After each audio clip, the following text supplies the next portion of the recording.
आज class 10th के इतिहास के तीसरा चैप्टर को क्वेश्चन से करेंगे।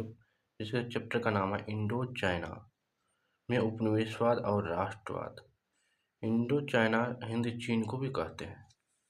क्वेश्चन में रहेगा इंडो चाइना किसे कहते हैं, तो हिंद चीन को भी कहते हैं। इसका अति लघु क्वेश्चन। चलिए,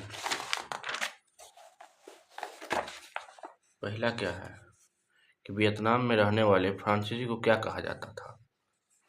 इसका देखेंगे। वियतनाम में रहने वाले फ्रांसीसी को क्या कहा जाता है। वियतनाम में रहने वाले फ्रांसीसी को कोलोन कहा जाता था। नेक्स्ट क्वेश्चन दूसरा, वियतनाम में टोकन फ्री स्कूल क्यों स्थापित किए गए। तो पश्चिमी ढंग की शिक्षा देने के उद्देश्य से 1907 में शुरू किया गया। तीसरा जो है, वियतनाम में स्कॉलर्स रिवोल्ट क्यों हुआ। वियतनाम में ईसाई मिशनरियों को बढ़ते प्रभाव को समाप्त करने के लिए 1868 में ईसाइयत के विरुद्ध स्कॉलर्स रिवोल्ट हुआ, जिसमें ईसाई को यहाँ से हटाने की प्रयास किया गया। ईसाई अपनी धर्म को बढ़ावा के लिए वह एक संस्था चलाता था। पाथेट लाओ की स्थापना क्यों कही। तो पाथेट लाओ एक सैन्य संगठन और जिसकी स्थापना लाओस में हुआ। लाओस में साम्यवादी शासन की व्यवस्था लागू करने के लिए की गई, जो रूस के समर्थन में था। 1970 में जकार्ता सम्मेलन क्यों बुलाया गया। अमेरिका ने कंबोडिया से अपनी सेना की वापसी की घोषणा की, लेकिन दक्षिण वियतनाम कंबोडिया से अपनी सैनिक हटाने को तैयार नहीं हुआ। फलतः इस समस्या को हटाने के लिए सम्मेलन हुआ। लघुत्तरीय है, लघुत्तरीय 10 हुआ है। करे वियतनाम में राष्ट्रवाद के उदय के कारण का उल्लेख करें। क्या कारण हो सकता है। तो वियतनाम में राष्ट्रवाद के उदय के कारणों का उल्लेख करें। इसका है कि वियतनाम में राष्ट्रवाद उदय का प्रमुख कारण निम्न है। 1929 से 30 को विश्वव्यापी आर्थिक मंदी। दूसरा, किसानों पर बढ़ता बोझ। तीसरा, गरीबी तथा बेरोजगारी की समस्या। औपनिवेशिक सरकार की शोषणकारी नीति। पांचवा है उग्र आंदोलन का प्रभाव। दूसरा जो है लघुत्तरीय का हुआ आंदोलन विषय से आप क्या जानते हैं।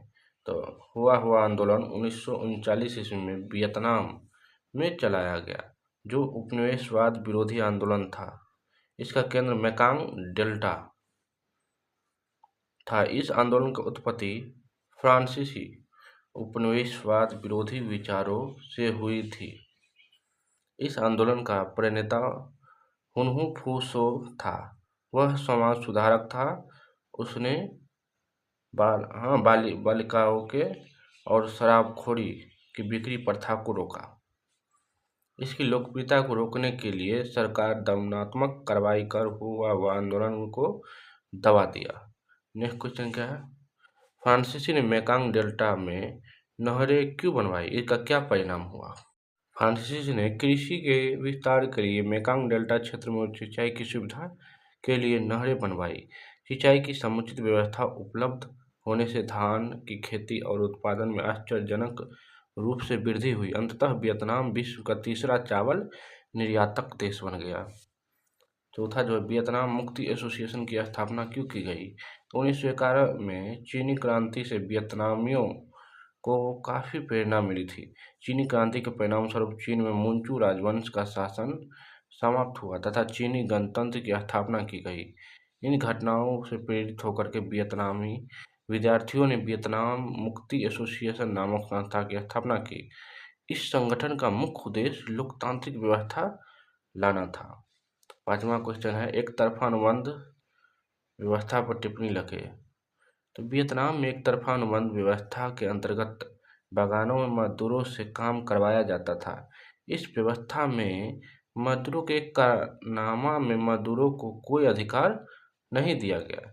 सारे अधिकार मालिकों के पास थे। काम पूरा न होने पर मजदूरों को मालिक दंडित कर सकते थे, इतना अधिकार थे। छठा है, बाओदाई से आप क्या समझते हैं।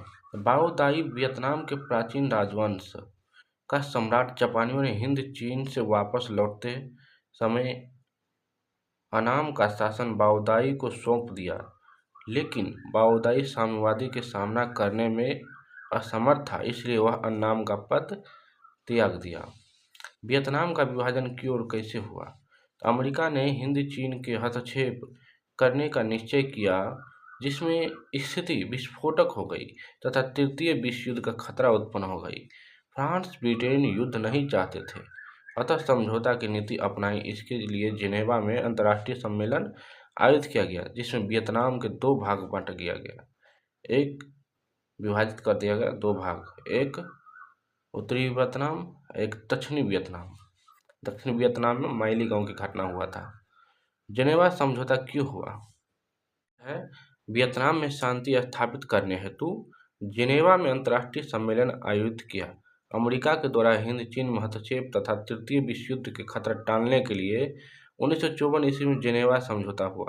जिनेवा समझौता के द्वारा इंडो चीन में लाओस और कंबोडिया स्वतंत्र घोषित कर दिया गया तथा वियतनाम का विभाजन अस्थायी रूप से दो भाग कर दिया गया। यही कंबोडिया है जहाँ पर हिंदू के सबसे बड़ा मंदिर है, जिसको सूर्य वर्मा तृतीय ने बनाया था। माइली गांव की घटना के बारे में थोड़ा बताना है। माइली गांव दक्षिण वियतनाम का एक गांव था, जहां 1968 के युद्ध में एक लोमहर्षक घटना घटी। अमेरिका सेना ने अपनी पराजय की बौखलाहट में इस गांव पर आक्रमण कर दिया। पूरे गांव को घेरकर सभी पुरुषों को मार दिया गया। स्त्री एवं बच्चियों के साथ सामूहिक बलात्कार कर उनकी भी हत्या कर दी गई। इसके बाद पूरे गांव की जलाकर दबा दिया। सौभाग्य से एक वृद्ध इस घटना में जीवित बचा। उसने इस घटना के बारे में पूरी दुनिया को बताया, जिसके कारण अमेरिका सेना में कटु आलोचना हुई। अंततः अमेरिका सेना को बुला लिया गया। लास्ट क्वेश्चन है, अमेरिका ने वियतनाम युद्ध में क्यों भाग लिया? इसका क्या परिणाम हुआ था? अमेरिका 1954 में ही दक्षिण वियतनामी सरकार को आर्थिक और सैनिक सहायता दे रहा था। वह वियतनाम और दक्षिण पूर्व एशिया में कम्युनिस्टों का प्रभाव रोकना चाहता था, इसलिए दक्षिण वियतनाम के पक्ष पर अमेरिका ने भाग लिया। अमेरिका धन जन की क्षति हुई, बड़ी संख्या में निर्दोषों वियतनामी की इसमें हत्या हुई। लगभग हजारों अमेरिका सैनिक की भी इसमें प्राण गंवाने की पड़े। तो ये कारण हुआ कि अमेरिका एवं रूस दोनों को जो विचार है ना, इसी कारण इतना लड़ाई हुई है। तो दोनों देश ना किसी भी देश को तबाह करने का सक्षम रखता है, ताकि इसका हथियार भी बिके। चलिए अब देखते रहिए, अगले वीडियो में देखेंगे। आप लोग सब्सक्राइब कीजिए।